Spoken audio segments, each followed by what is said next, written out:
आदाब नाजरीन, उर्दू खबरों में आप सभी का खैर मकदम है। नजर डालते इस वक्त की अहम सुर्खियों पर। लोकसभा से आज मंजूर हो सकता है इमिग्रेशन और गैर मुल्की बिल। वहीं राज्यसभा में वजारत खजाना से मुतालिक 2 अहम बिलों पर होगी बहस।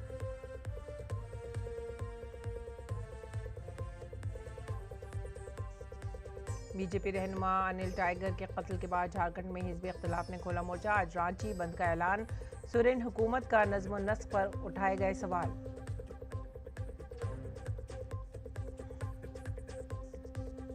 दिल्ली में जमा हुए एनडीए के रहनुमा बीजेपी सदर जेपी नड्डा की मौजूदगी में हुई इंतखाबी हिकमत अमली पर बातचीत। बिहार में 225 सीट जीतने का दावा।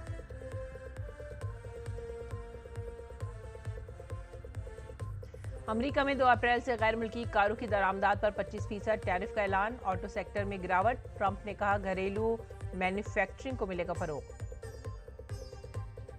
खेलो इंडिया पैरा गेम्स का इख्तिताम आज। अब तक 31 तमगों के साथ हरियाणा सरफहरिस्त। तमिलनाडु के नाम 26 और यूपी के पास 22 तमगे।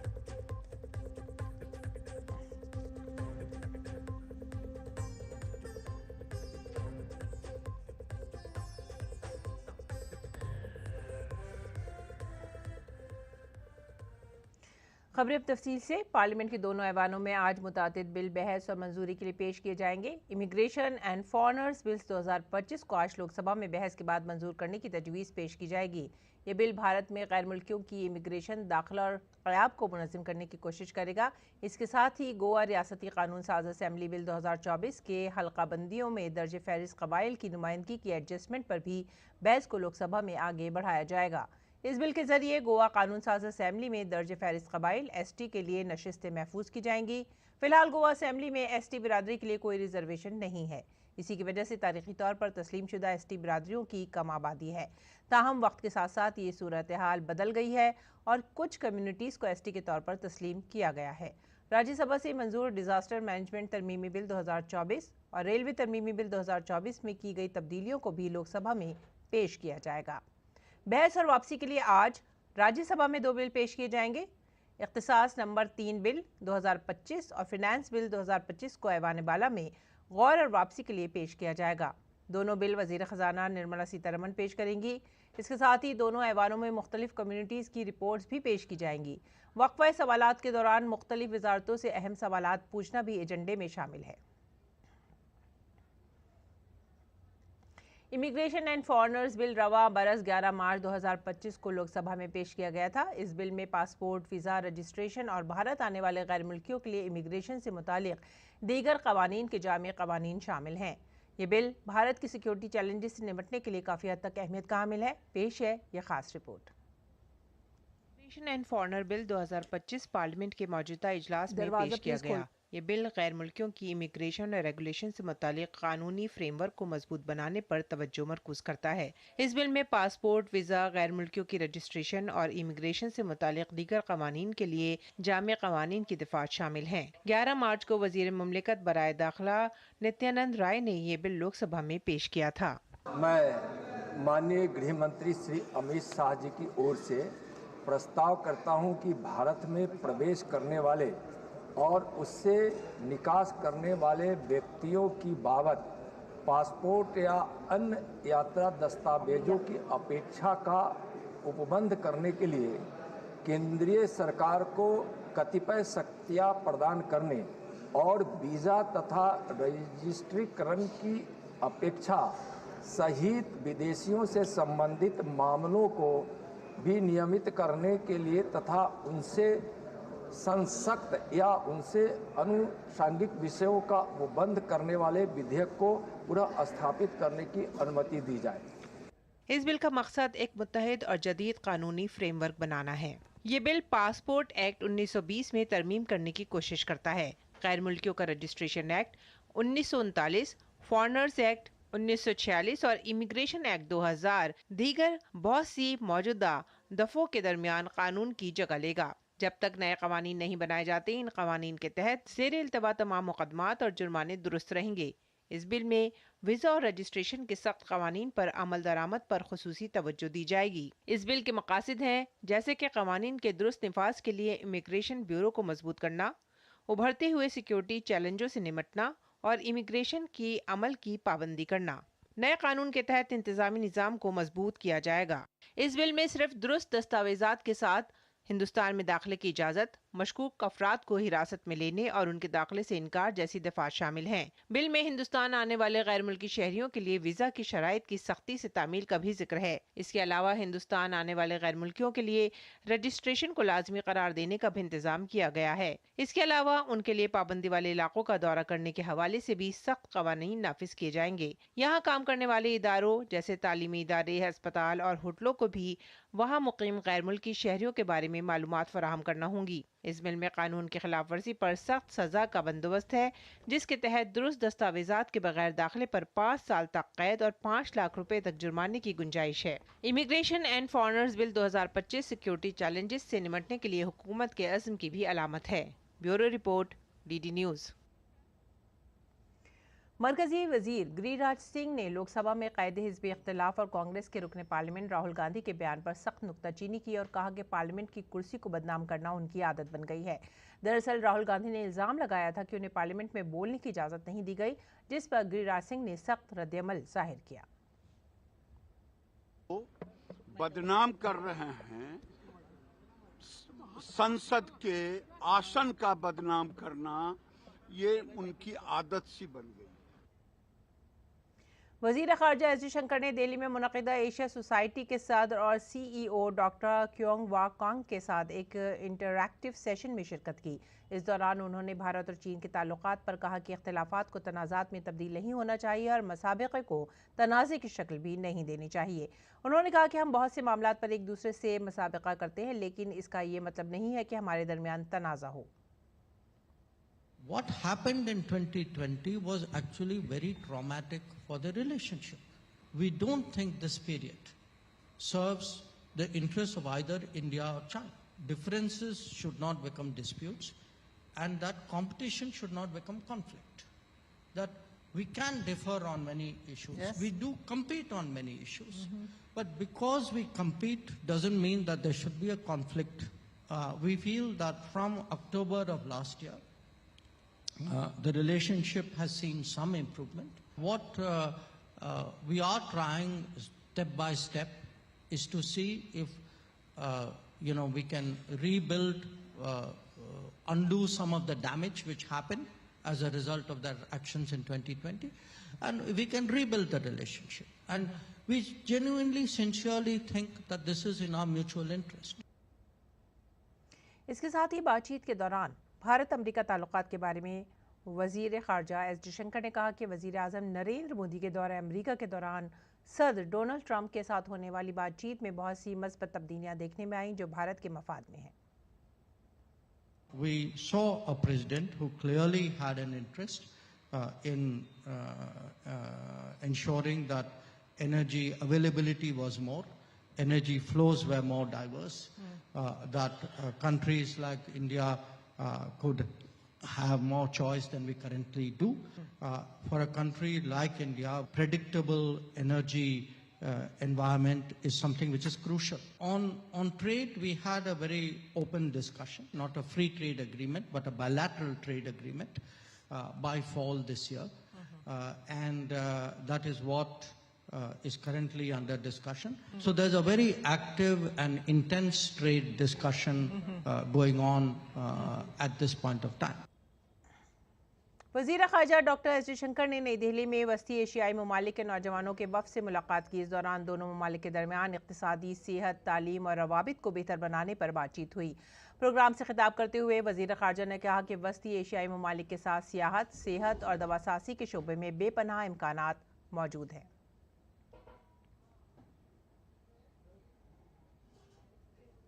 The possibility of Indian tourists going, to Central Asia is more.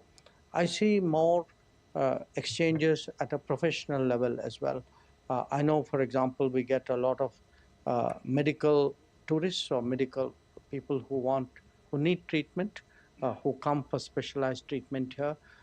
We are quite hopeful that in the coming days you will actually see Indian hospitals in some of your cities. That is something which has been under discussion. Of course, our pharmaceutical exports to your countries have been a long-established practice.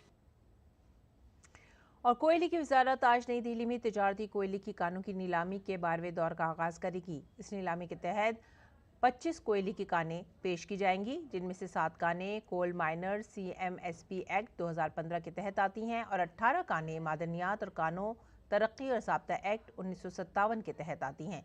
इनमें से 2 lignite कानें भी शामिल हैं, जो तवानाई की ज़रूरियात को पूरा करने में मददगार साबित होंगी। नेस कोयले की 13 कानों को मुकम्मल तौर पर दरियाफ्त किया गया है, जबकि 12 की जुज़वी तौर पर खोज की गई है।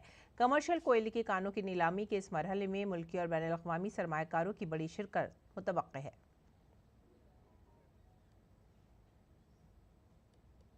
आगे बढ़ेंगे अगली खबर की तरफ। बिहार असेंबली इंतखाबात 2025 इस साल के आखिर में होने वाले हैं। ऐसे में इसकी तैयारियां भी जोर शोर से जारी हैं। दरिस्ना दिल्ली में बीजेपी लीडर संजय जायसवाल के घर पर यौम बिहार पर दावत का एहतमाम किया गया है। इस दावत में एनडीए की इत्तेहादी जमातों के कायदीन ने शिरकत की। एनडीए के इत्तेहादियों की तरफ से जेडीयू के संजय झा, हिंदुस्तानी अवाम मोर्चा सेक्युलर के जितेंद्र राम मांझी, राष्ट्रीय लोक मोर्चा के उपेंद्र कुशवाहा और लोक जनशक्ति पार्टी रामविलास की चिराग पासवान जैसे सरगर्दा लीडरों ने भी शिरकत की है। मीटिंग में बीजेपी सदर की मौजूदगी में इंतखाबी हिकमत अमली पर तबादला ख्याल किया गया और एनडीए के रहनुमाओं ने मुत्तफ़िक़ा तौर पर बिहार में 220 से ज़्यादा सीटें जीतने का दावा पेश किया।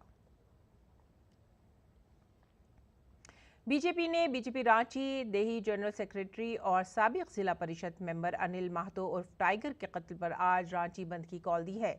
इसकी हिमायत AJSU पार्टी और LJP समेत कई जमातों ने की है। अपने गुस्से का इजहार करते हुए बीजेपी समेत कई दीगर तंजीमों के हामियों ने रियासत में अमन व अमान की बिगड़ी हुई सूरत हाल के खिलाफ शाम देर तक किए गए कई मकामात पर एहतजाज किया। रियासती हुकूमत के खिलाफ नारे भी लगाए। इसके अलावा उनके अहल खाना समेत मकामी लोगों ने कत्ल के खिलाफ कांग के ब्लॉक चौक पर शदीद एहतजाज किया। काबिल जिक्र है कि अनिल महतो को कल दिन दहाड़े गोली मारकर हलाक कर दिया गया था। बीजेपी के रियासती सदर बाबूलाल मरांडी, साबिक वजीर आला अर्जुन मुंडा और रियासती तंजीम के वजीर करमवीर सिंह समेत कई लीडर शाम देर गए हालात का जायजा लेने पहुंचे, जिन्होंने इस वाक़े पर बरहमी का इजहार किया।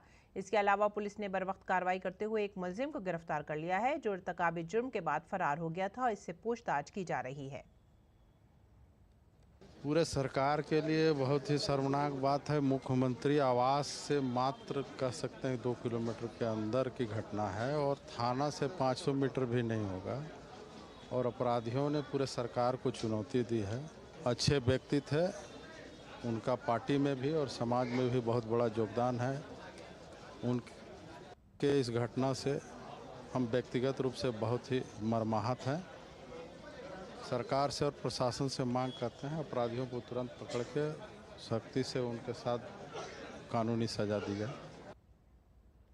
सीबीआई ने देर रात तक छत्तीसगढ़ के साबिक वजीर आला भूपेश बघेल की रिहाइशगाह और दफ्तर पर छापा मारा। कल सुबह शुरू होने वाली कार्रवाई में तकरीबन 14 घंटे तक जारी रही। महादेव सट्टा ऐप घोटाले के सिलसिले में सीबीआई की टीम ने इतवार की सुबह भूपेश बघेल की रिहाइशगाह और दफ्तर पर छापा मारा था। सीबीआई के छापे में कई डिजिटल दस्तावेजात बरामद हुए हैं, जो इस गैरकानूनी सट्टेबाजी के रैकेट में बाअसर लोगों के किरदार को बेनकाब करते हैं। ये घोटाला तकरीबन 6,000 करोड़ रुपए का बताया जाता है।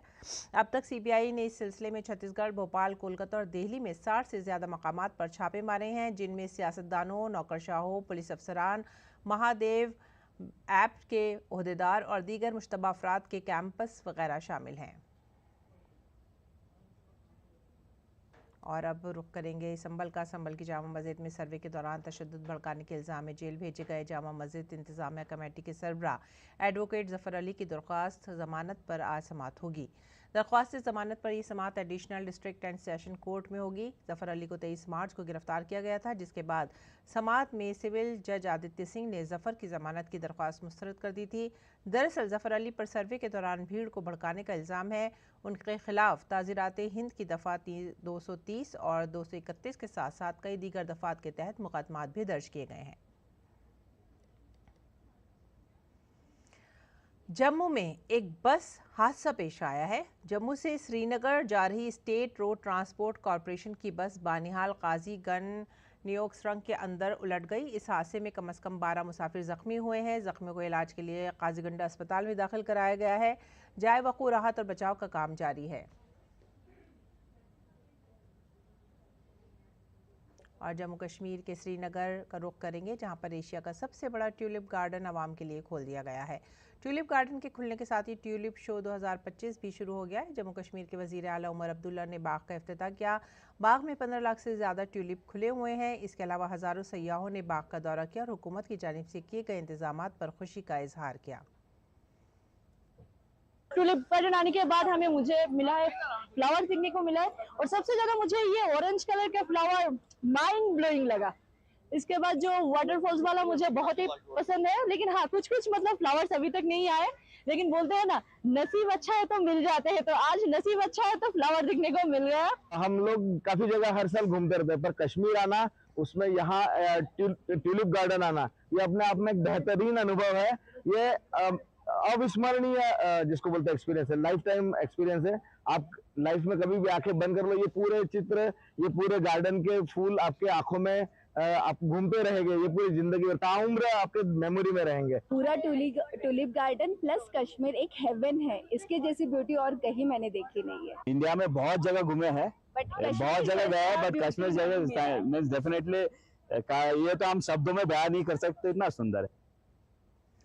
नाज़रीन, थिएटर का आज आलमी दिन है। ये दिन थिएटर आर्टिस्ट की अहमियत के बारे में आगाही बढ़ाने और जश्न मनाने का भी है। ऐसा करने के लिए पिछले 59 सालों से हर साल 27 मार्च को एक थीम पर अमल किया जाता है। वर्ल्ड थिएटर डे 2025 का theme theatre and culture of peace है।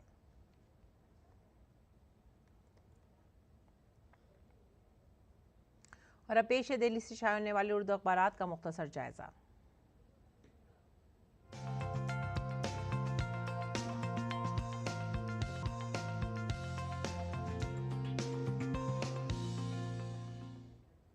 उर्दू अखबारात के जायजे में जो पहली सुर्खी है वो है रोज़नामा राष्ट्रीय सहारा से, और ये संभल से मुताल्लिक़ है। संभल की सड़कों और छतों पर अलविदा जुमा की ईद की नमाज की इजाज़त नहीं होगी। अमन कमेटी की मीटिंग में वाज़ेह तौर पर यह हिदायत जारी की गई हैं।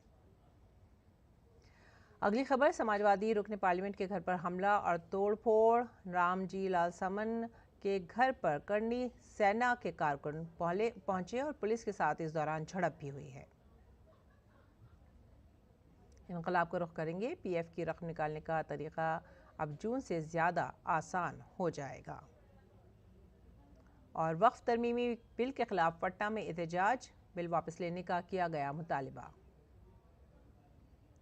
अगली खबर सहाफ़त से, पिछले साल अक्टूबर से भारत और चीन के ताल्लुकात में कुछ बेहतरी आई है। वज़ीर ख़ारजा एस जयशंकर का बयान। रुख करते हैं गैर मुल्की खबरों का। अमरीकी सदर डोनाल्ड ट्रंप ने ऑटो सेक्टर की दरामदात पर भारी महसूलात आयद करने का ऐलान किया है। टैरिफ 2 अप्रैल से लागू होंगे और गैर ममालिक में तैयार कारों और हल्के ट्रकों पर इसके असरात मुरतब होंगे। ये मौजूदा टैरिफ के अलावा होगा। ट्रंप ने कहा है कि इस कदम से अमरीकी इक़्तिसादी तरक्की को फ़रोग़ मिलेगा, लेकिन ट्रंप के इस कदम की वजह से मार्केट में उतार चढ़ाव देखा जा रहा है। सरमायाकारों, कॉरपोरेट सेक्टर और सारिफीन में भी तशवीश बढ़ गई है। इसके अलावा अमरीका में ऑटो सेक्टर के कई शेयर्स में कमी रिकॉर्ड की गई है। सेंटर फॉर ऑटोमेटिव रिसर्च के मुताबिक टैरिफ सार्फिन के लिए कारों की कीमत में हज़ारों डॉलर तक का इजाफा कर सकता है। नई गाड़ियों के फ़रोख्त को नुकसान पहुंचा सकता है और मुलाजमतों पर मनफी असरात मुरतब कर सकता है, क्योंकि अमरीकी ऑटोमोटिव इंडस्ट्री दरामदशुदा पुर्जों पर बहुत ज़्यादा इन्हिसार करती है। मज़ीद बरा ये फैसला जापान, जनूबी कोरिया, कनाडा, मैक्सिको और जर्मनी जैसे करीबी इत्तेहादियों के साथ अमरीकी ताल्लुकात को मुतासर कर सकता है। बात करेंगे बांग्लादेश की अबूरी हुकूमत के सरबराह डॉक्टर मोहम्मद यूनुस बुध की शाम 4 रोज़ा सरकारी दौरे पर चीन के शहर हानियान पहुँचे। Doctor Yunus wow forum for Asia यानी BFA की सालाना कॉन्फ्रेंस 2025 में जनूबी चीन के हैनान सूबे के शहर बोआओ में शिरकत करेंगे। ये कॉन्फ्रेंस 25 मार्च को शुरू हुई थी, जो कल यानी जुमे को इख्तिताम पजीर होगी। इस साल की कॉन्फ्रेंस में 60 से ज़्यादा ममालिक और ख़ित्तों के तकरीबन 2000 मंदूबीन और तकरीबन 30 ममालिक और ख़ित्तों के 1100 से ज़्यादा सहाफ़ी शिरकत कर रहे हैं। चीफ एडवाइज़र डॉक्टर यूनुस और चीनी सदर शी जिनपिंग की क़यादत में दोनों ममालिक के वफूद के दरमियान 28 मार्च को ग्रेट हॉल ऑफ चाइना में 2 तरफ़ा मुलाकात होगी।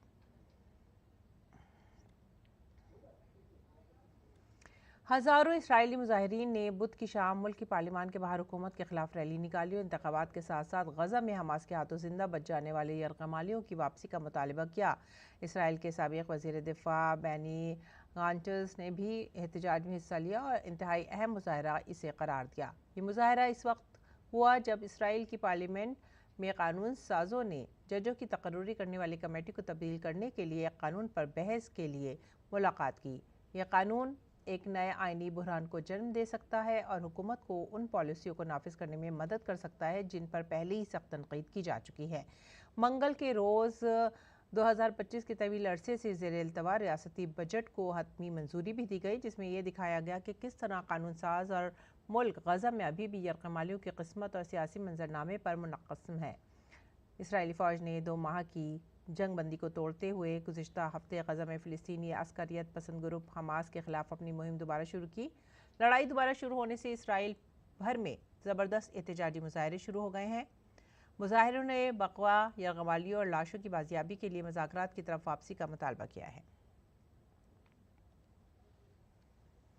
इस्तांबुल के मेयर इकराम इमाम ओगलू की गिरफ्तारी के खिलाफ तुर्की में मुजाहरे जारी हैं। तुर्क हिज़्ब इख्तिलाफ की जमातों ने इस्तांबुल के मेयर इकराम इमाम ओगलू की गिरफ्तारी के खिलाफ एहतजाज करने के लिए हुकूमत नवाज फर्मों समेत होल्डिंग कंपनियों, कॉफ़ी चेन और टेलीविज़न चैनल के बायकाट का मुतालबा किया। काबिल ज़िक्र है कि गुज़िश्ता हफ्ते इमाम ओगलू को हिरासत में ले जाने के बाद से पूरे तुर्की में मुजाहरे शुरू हो गए हैं। इमाम ओगलू को बदइनवानी के इल्ज़ाम में गिरफ्तारी के बाद वज़ारत दाखिला ने उनके ओहदे से उन्हें बरतरफ कर दिया था। तुर्की की मरकज़ी opposition Republic People's Party CHP ने इसे तुर्की के मुस्तकबिल के सदर के खिलाफ बगावत की कोशिश भी करार दिया है। CHP के रहनुमा ने सदर रजब तैयब अर्दोगान की हुकूमत से करीबी ताल्लुकात रखने वाली दर्जनों कंपनियों के बायकाट का मुतालबा किया। इस इक़दाम को सोशल मीडिया पर अपोजिशन के हामियों की हिमायत हासिल है। वहीं सदर अर्दोगान ने बायकाट के मुतालबात को गैर जिम्मेदाराना करार दिया है। कॉफ़ी चेन एस्प्रेसो लैब ने कहा है कि कंपनी 2014 में बगैर किसी सियासी रवाबित या रियासती ताउन के कायम की गई थी। कॉफ़ी चेन इस्तांबुल में बायकाट की जाने वाली कंपनियों में शामिल है। फ्रांसीसी सदर एमैनुअल मैक्रों ने बुध के रोज़ कहा कि फ्रांस यूक्रेन को तकरीबन 2 बिलियन यूरो की इजाफी फ़ौजी इमदाद फराहम करेगा। सदर मैक्रों ने रूस पर हालिया महदूद जंगबंदी मुआहदों की दोबारा तशरीह करने का इल्ज़ाम लगाया है। मैक्रों ने रूस पर यह इल्ज़ामात भी लगाए कि पेरिस में यूक्रेन के सदर ज़ेलेंस्की के साथ मुश्तरका प्रेस कॉन्फ्रेंस के दौरान सदर मैक्रों ने कहा कि फ़ौजी साजो सामान जैसे कि टैंक, शिकन मिज़ाइल, ज़मीन से फ़िज़ा में मार करने वाले मिज़ाइल, बख्तरबंद गाड़ियाँ और ड्रोन काइफ को फराहम किए गए हैं। सदर मैक्रों ने काइफ को मज़ीद मिराज लड़ाके तैयारा देने का भी वादा किया है। फ्रांस आज तकरीबन 30 रहनुमाओं की सरबराही इजलास की मेज़बानी कर रहा है। कॉन्फ्रेंस का मकसद रूस यूक्रेन तनाज़े पर बातचीत के साथ साथ यूक्रेन की मदद को यकीनी बनाना है। सदर ने कहा कि रूस पर यूरोपीय पाबंदियां हटाना बहुत जल्दबाजी होगी। दरअसल यूक्रेन के सदर व्लादिमीर ज़ेलेंस्की ने कहा है कि उन्हें उम्मीद है कि अमेरिका के पास उतनी ताकत है कि वो रूस को गैर मशरूत जंगबंदी पर राज़ी करने पर मजबूर कर सके। ज़ेलेंस्की ने यह भी कहा कि बहरा अस्वद में हमलों को रोकने के लिए रूस की जानिब से अमरीकी सालिसी में किए गए मुआहदे में शराइत पेश किए जाने के बाद ज़ेलेंस्की ने कहा कि रूस के खिलाफ पाबंदियां बरकरार रहें और उन्हें मजबूत किया जाए। उधर अमरीकी वज़ीर ख़ारजा मार्को रूबियो ने कहा है कि यूक्रेन और रूस के साथ एक रोज़ कबल किए गए मुआहदे उसूली थे। उन्होंने कहा कि अमेरिका रूस की तरफ से पेश की गई शर्तों का जायज़ा लेगा और आगे बढ़ने का रास्ता तय करेगा। अमरीकी ऐलानात के फ़ौरन बाद रूस ने कहा कि बहर अस्वद का मुआहदा उस वक्त तक अमल में नहीं आएगा जब तक कुछ रूसी बैंकों और बैनुल-अक़वामी मालियाती निज़ाम के दरमियान रवाबित बहाल नहीं हो जाते। खेल की खबरों में खेलो इंडिया पैरा गेम्स 2025 का आज आखिरी दिन है। पावर लिफ्टिंग मुकाबला बुध को इख्तिताम पजीर हुआ, जहां कई साबिक तमगा जीतने वालों ने शानदार कारकर्दगी का मुजाहरा किया। 3 रोज़ा इवेंट में जसप्रीत कौर 45 किलोग्राम, मनीष कुमार 54 किलोग्राम, सीमा रानी 61 और झांडू कुमार 72 किलोग्राम ने तारीख रकम करते हुए 4 नए कौमी रिकॉर्ड बनाए हैं। अब तक के मुकाबलों में 170 गोल्ड मेडल जीतने वालों का फैसला हो चुका है। हरियाणा 31 सलाई तमगों के साथ सरफहरिस्त है, जबकि तमिलनाडु 26 और उत्तर प्रदेश 22 तमगों के साथ बिलतरतीब दूसरे और तीसरे नंबर पर है। IPL में सनराइजर्स हैदराबाद और लखनऊ सुपर जायंट्स के दरमियान IPL 2025 का 7वां मैच जुमेरात 27 मार्च को Rajiv Gandhi international cricket stadium में खेला जाना है। एक तरफ सनराइजर्स हैदराबाद ने IPL का पहला मैच जीतकर टूर्नामेंट का शानदार आगाज किया है। लखनऊ सुपर जायंट्स के खिलाड़ी भी ऋषभ पंत की कप्तानी में हैदराबाद टीम के खिलाफ इस मैच में मजबूती से उतरेंगे। एक तरफ एडन मार्करम की क़यादत में सनराइजर्स हैदराबाद दोबारा हैरत अंगेज काम करना चाहेगी, तो दूसरी तरफ लखनऊ सुपर जायंट्स ने खिलाड़ियों को खुद को साबित करने का एक और मौका दिया है। और इसके साथ ही अब आप हमारी पूरी टीम को दीजिए इजाज़त। आदाब।